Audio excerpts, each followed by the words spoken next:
मैं चाहता था कि शिव योग सनातन हम शिव योगियों तक पहुंचे। जड़ें जितनी ताकतवर होंगी, वृक्ष उतना ही ऊपर जाएगा। बहुत समय तक शिव योग शिविर चलते रहे और हर शिविर में आपने ऊर्जा प्राप्त की, साधना प्राप्त की। लेकिन साधना और ऊर्जा की खास बात यह है कि वो गुरु दे सकता है।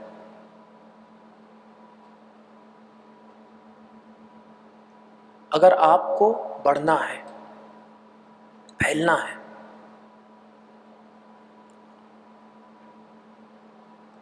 तो अगर गुरु बगल में नहीं बैठा तो कैसे करेंगे? और पेंडेमिक ने हम सबको घर बैठा दिया।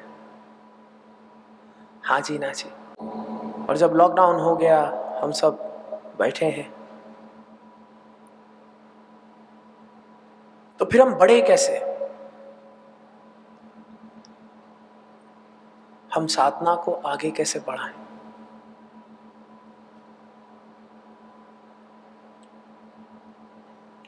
दो 2012 में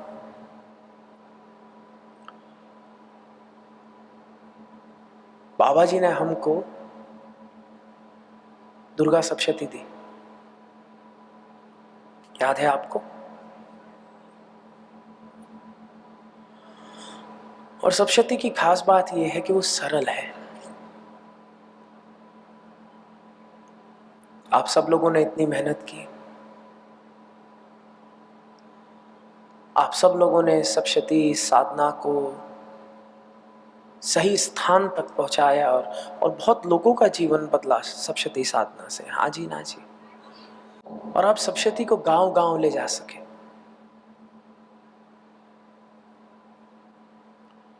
ये कलेक्टिव कॉन्शियसनेस बहुत जरूरी है,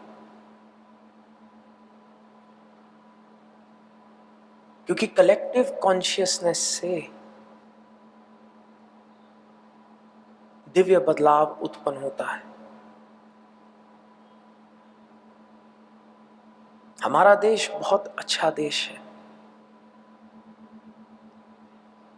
लेकिन हर देश की तरह हमारे देश में एक समस्या है।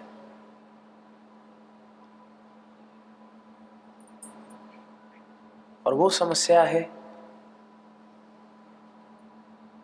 मानसिक स्वास्थ्य। हम दिखने में तो बहुत अच्छे होते हैं, लेकिन मन ही मन चिंता है, दुख है, कष्ट है, पीड़ा है। हाँ जी ना जी।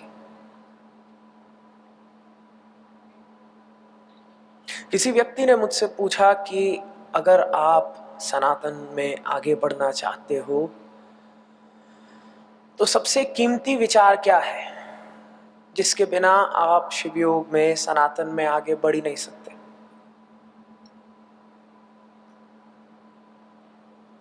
ये केवल एक कीमती विचार नहीं है, आज की तारीख में एक बहुत खतरनाक विचार भी है। क्या मैं आपको बता सकता हूं मैं किस विचार की बात कर रहा हूं? ये विचार है सकारात्मक भाव, पॉजिटिव थिंकिंग। ये भाव खतरनाक इसलिए है क्योंकि आज की तारीख में अगर आप सकारात्मक, 4 लोगों के बीच जो दुखी हो रहे हैं उनको लगेगा आप उन पे आक्रमण कर रहे हो। आप वो छोड़ो, आप साधना करने आए 2 दिन लगा के, आप में से कितनों को अपने मित्रों को समझाना होगा और आप में से कितनों के ऐसे मित्र होंगे जिनको समझ ही नहीं आएगी आप क्या कर रहे हो, आप क्यों कर रहे हो। आप में से कुछ लोग बहुत बढ़िया हैं, ब्लेस्ड हैं, जिनको एक अच्छा परिवार मिला जो समझ सकता है साधना को, लेकिन कितनों को एक अपहिल बैटल करनी पड़ती।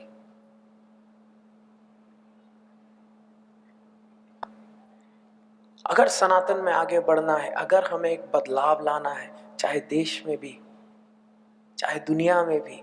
तो सबसे पहले सबसे कीमती क्या है? सकारात्मक भाव, होप। क्या चीज? होप। एक सपना देखना होगा।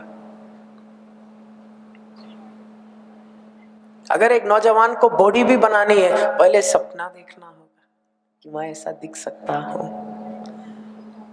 होप होगी, फिर वो भी करेगा ही। अगर एक अच्छी मैरिड लाइफ भी चाहिए तो सपना देखना होगा, है ना? एक विजन लेना होगा कि मेरी पत्नी घर आएगी, मैं उसको गुलाब का फूल दूंगा, वो खुश होगी, शर्माएगी, मैं गाना गाऊंगा, और फिर मैं उसको बोलूंगा मुझे बच्ची दे दे, मैं बच्ची का ध्यान रखता हूं, तो जा शॉपिंग करा। एक एक सपना है, होप है। अगर भगवान को भी हमें प्राप्त करना है, हीलिंग भी प्राप्त करनी है, कुछ भी अगर हमें करना है, ये सकारात्मक भाव बहुत ज्यादा जरूरी है।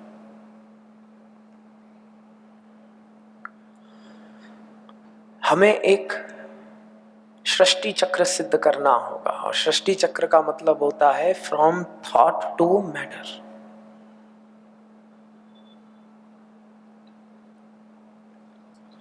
और इसलिए गुरु बहुत कीमती होते हैं।